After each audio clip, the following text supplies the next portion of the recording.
이제는 연구 노하우에 대해서 좀 말씀을 드리고자 합니다.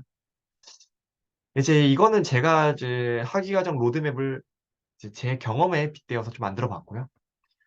저는 이제 석사 2년을 마쳤고, 또 이제 박사 2년차로서 지금 활동을 하는 상황에서 석사 2년, 그리고 이 박사 6년은 석박 통합을 말하는 것입니다.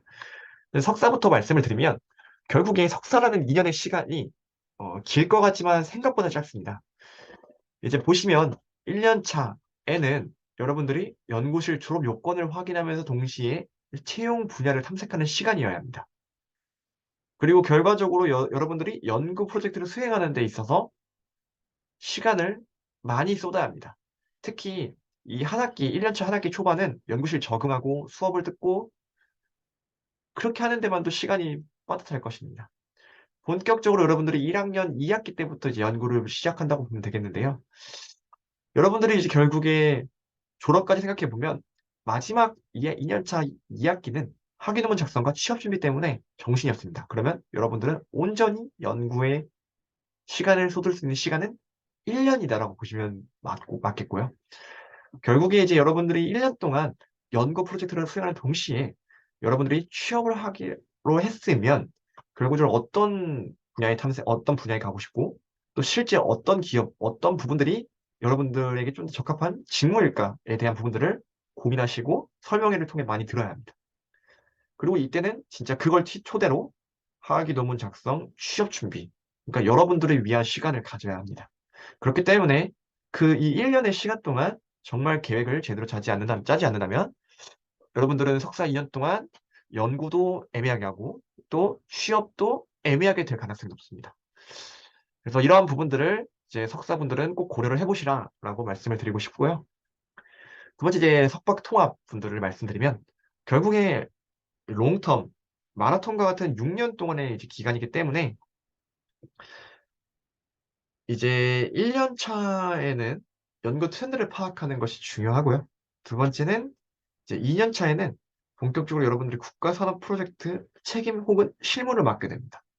또한 2년 차에 3년 차 넘어갈 때는 확실하게 여러분들이 나 연구 줄기를 이렇게 가져가야겠다 라는 부분들이 좀 필요할 것 같고요.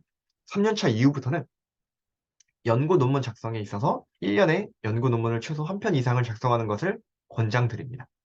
그래야만이 여러분들이 이제 연구실에서 요구하는 졸업 요건을 맞출 수 있다고 생각을 하고요.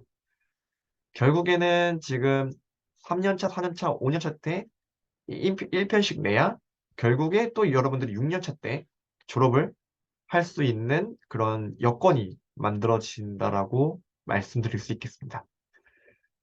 그래서 여기서 이 로드맵을 통해서는 여러분들 이제 이거는 랩실마다 특히 이제 석박 통합 과정에 있어서의 기간은 좀 상이할 수 있겠지만 저는 이제 일반적인 이제 그 연구실에서는 보통 6년을 많이 하기 때문에 이렇게 로드맵을 작성을 했고 결과적으로 여러분들이 이렇게 시기상으로 고민해야 할 것들이 있다. 혹은 계획을 세우지 않으면 시간은 그냥 무의미하게 갈 수 있기 때문에 이런 부분들을 고려해서 한번 세워보시기를 권장합니다. 그럼 결국에는 이제 연구는 어떻게 시작이 되는가를 봤을 때 연구 방향성 테마 설계부터 시작해서 교수님 피드백, 예비 테스트를 통해 실제 이제 공동 연구팀과 팀 구성을 통하고 또 실제 실험을 합니다. 이제 제가 저학년 때는 보통 여기까지만을 생각하게 됩니다.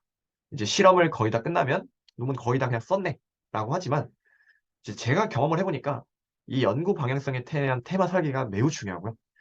이게 이제 자연스럽게 실험에 대한 양을 얼마만큼 가져갈 것인가 혹은 이 목적이 어디 예를 들어서 저희 2차 전지 입장에서 보면 원천 소재를 개발하는 게 목적인가 아니면 시스템의 이슈를 해결하는 게 목적인가 혹은 성능 중심의 퍼포먼스 와이즈인가 혹은 뭔가 이론, 원리, 메커니즘 혹은 어떠한 새로운 이론을 제시하는 그런 부분인가에 대한 연구 방향성에 따라서 공동 연구팀 구성, 그리고 실험 등이 달라지게 되고요. 또 이에 못지않게 피겨 아웃라인 시놉시스 작성, 논문 작성, 그리고 논문 투고 및 리비전. 이 과정이 정말 짧게는 1년, 그리고 길게는 2년까지도 걸릴 수 있다는 점을 좀 말씀드리고 싶습니다. 물론 워낙 경험이 많으신 또 혹은 그 논문을 더 잘 쓰시는 분들을 보면 뭐 1년 이내에도 작성이 될 수 있습니다. 하지만 이제 처음 쓰는 입장에서 생각해보면 그 정도 걸릴 수 있다.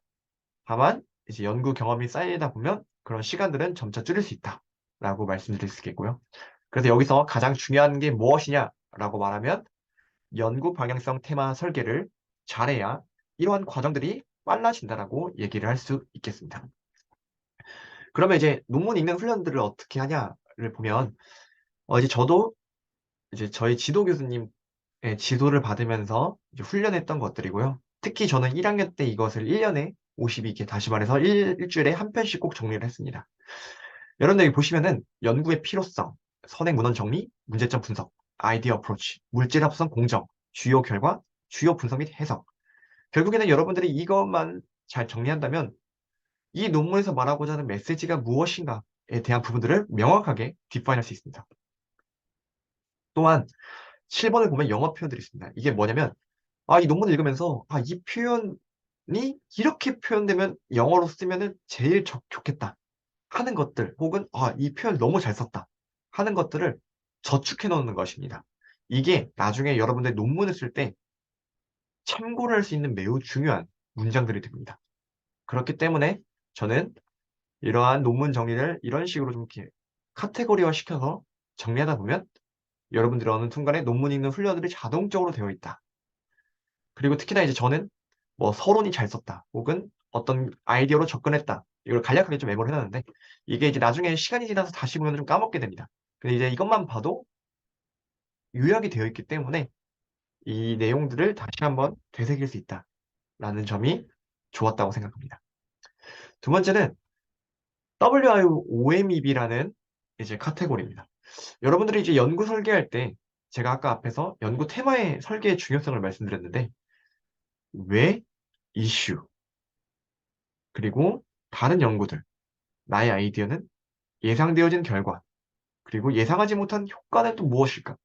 이 흐름대로 연구의 구성을 한다면 논문의 인트로를 작성하는 데 있어서 매우 좋은 가이드라인이 되게 됩니다. 결국에는 모든 논문의 인트로에는 내가 왜 이 연구를 해야 하고 지금까지 달성하지 못한 이유들은 무엇인데 기존의 이슈를 해결하고자 한 선행 연구는 무엇이고 한계가 무엇인데 나는 어떻게 이 기존 한계를 극복했고 기존 연구들과의 차별성은 무엇인가 그리고 이걸 통해서 어떻게 기대했던 결과들을 얻어냈다라는 거는 인트로의 모든 인트로에 적혀 있습니다. 그렇기 때문에 여러분들이 연구 설계하는 데 있어서 이것을 명확하게 하는 것이 매우 중요하다고 생각합니다. 그리고 이제 세 번째, 연구 노트의 작성법입니다. 이제 연구 노트에 대한 뭐 가이드라인이라기보다는 저는 여러분들이 이 연구 이제 실험을 하고 실험 설계하는 데 있어서 그냥 무작정 뭘 해보는 게 아니라 다시 한번 곱씹어 볼 수 있고 복귀할 수 있고 또 이게 진짜 의미 있는 실험인지 혹은 나중에 이 실험에 대해서 방법을 다시 한번 되돌아보고 싶을 때 이 실험 연구 노트는 정말 귀한 보물이라고 생각합니다. 그래서 저는 이제 제 거를 이제 간략하게 좀 가져갔고 실험 제목, 실험 목적, 실험 준비, 과정 기입들이 적혀 있고요. 필요시에는 그림 모식도 작성도 필요하다고 생각하고 반드시 이제 날짜 반드시 기입하라고 말씀드리고 싶습니다. 이 이유는 나중에 이제 혹시 모를 저작권 문제라든지 이런 부분들에 있어서 여러분들에게 좀 지적 재산권을 보호해 줄 수 있다고 생각합니다. 이제 끝으로 여러분들이 이제 많은 파일들을 관리하게 됩니다. 저는 이제 연구 테마, 과제 제안서, 수업 자료들을 이렇게 카테고리화해서 파일을 정리했습니다. 이런 파일들은 연구의 자산이기 때문에 이거 못지않게 백업도 중요합니다. 그래서 저는 이제 원드라이브, 그리고 USB, 하드디스크까지 이제 3단 백업을 통해서 파일을 관리하고 있고요. 이런 부분들은 여러분들의 그 연구 생활에 있어서 매우 중요한 이제 그 요소라고 생각을 합니다. 중요한 부분이기 때문에 꼭 권장드리고 마지막으로 연구 팁에 대해서 좀 말씀드리겠습니다. 여러분들이 이제 연구를 잘하려면 결국에는 외부 공동 연구들이 적극적으로 필요합니다. 다시 말해서 다학제 간의 협력은 불가피하기 때문에 인프라 형성을 있어서 이제 다른 분야, 뭐 저 같은 경우는 2차 전지지만 계산학, AI의 팀 혹은 바이오 쪽과의 교류도 필요하고 또한 분석을 잘 하시는 분들, 그 연구팀들이 있습니다. 그런 분들하고의 교류도 적극 권장합니다. 또한 이제 논문 관련 강의들이 학교 혹은 대학원 이제 그 사업단 쪽에서 이제 강의들을 좀 많이 합니다. 논문에 대한 작성법, 프로그램, 그림을 그리는 법, 뭐 이런 부분들에 있어서 여러분들이 적극적으로 참석을 하셔서 좋은 이제 지식들을 얻으면 좋겠다. 또한 이제 세 번째는 메모 습관화. 이거는 이제 아이디어 측면에서 여러분들이 전연차 때는 좀 힘들 수 있지만 전연차가 넘어서고 어느 정도 학문의 지식의 깊이가 있어지면 진짜 많은 생각들이 좀 떠오르게 됩니다. 근데 이게 단순히 그때로 끝나는 것이 아니라 그 메모들이 모여서 어떠한 연구의 테마가 이루어지게 되고요. 또한 그 메모가 다른 분들의 피드백을 통해서 더욱 다듬어져서 좋은 연구 주제로서 활용되기도 합니다. 그렇기 때문에 이 아이디어를 획득하는데 메모를 습관화하자. 그리고 네 번째, 이제 앱스트랙 같은 경우는 실제 여러분들 논문 쓰시게 되면 200자 내외로 보통 그 제한이 되어 있습니다. 그 말은 200자 안에 여러분들이 했던 1, 2년의 연구들이 함축되어야 한다는 뜻입니다. 그만큼 정말 필요한 정제된 단어로 정제된 문장들로만 구성되어 있습니다. 그렇기 때문에 여러분들이 앱스트랙에 대한 이해, 앱스트랙에 대한 암기를 통해서 좋은 문장, 그 주옥 같은 표현들을 얻을 수 있다라고 말씀드릴 수 있겠습니다. 또 이뿐만 아니라 결과적으로 여러분들이 대회나 장려금을 통해서 또한 이제 생활비 쪽으로 부담되는 부분들을 좀 이렇게 혹은 여러분들이 연구의 가치를 평가받을 수 있는 자리라고 말씀드릴 수 있겠습니다.